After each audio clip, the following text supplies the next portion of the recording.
영국유학닷컴 등록자분들한테 유학 가기 전에 사전 준비 과정을 제공을 하는데 그 중에 오늘은 에세이 부스터에 대한 내용에 대해서 얘기를 한번 해봅시다. 선생님들하고 학생들한테 받는 피드백 좀 공유를 좀 해주세요.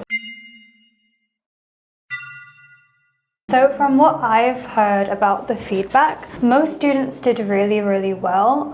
From what I've heard, there's a varying level of English. Some students seem to be really good at English. Some people are still learning, which is completely normal. They haven't gone to the UK yet. Most of the errors were really small. They weren't about academic English. It seems the students understood the content really well and they applied it really well. There's just some small basic errors with English that as you practice more and more English, you can get rid of quite quickly. Things like capitalization and like a and the, which a lot of people find hard even if they're completely fluent in English. 이번에 그 선생님들이 주신 피드백 중에 그 common mistake 뭐 이런 거 있을까? One of the things was about years. There was something that said by 2050.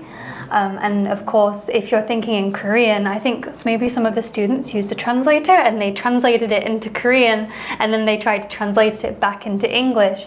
And that would be like 2020년까지, like by 2020.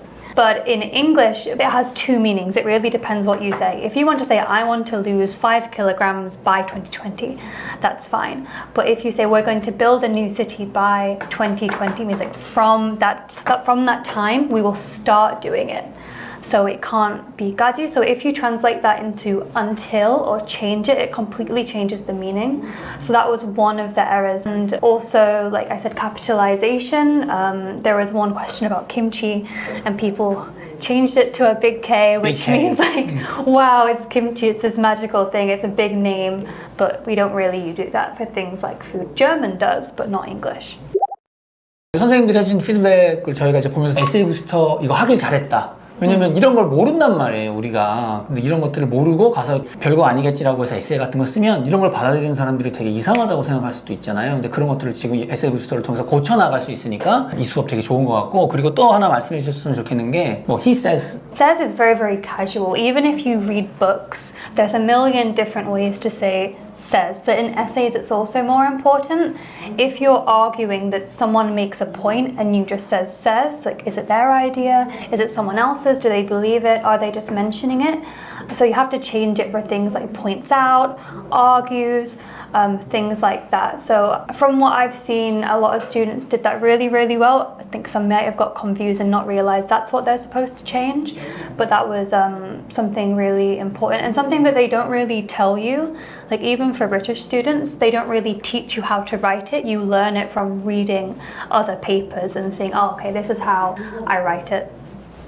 But yeah, it's a good opportunity, I think, for the Korean students to learn before they go, so that when they're first confronted with a real essay, they can focus on writing a good essay rather than making lots of grammar mistakes, which might bring their scores down. 저희가 유학 준비 과정을 진행한 지가 벌써 2010 몇 년이야. 그때부터 되게 오래됐는데 제가 늘 느꼈던 게 처음에는 시작할 때 막 사람들이 와 열심히 해야지라고 하지만 실제 딱 시작을 하면 잘 참여를 안 해요.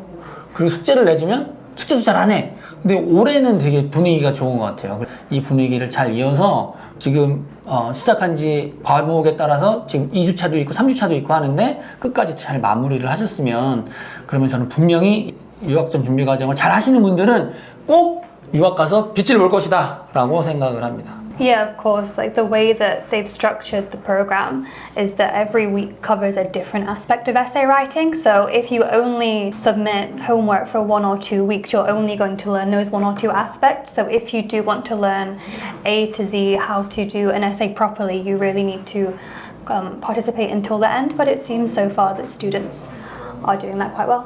자, 그러니까 영국유학 갈 때는 영국유학닷컴으로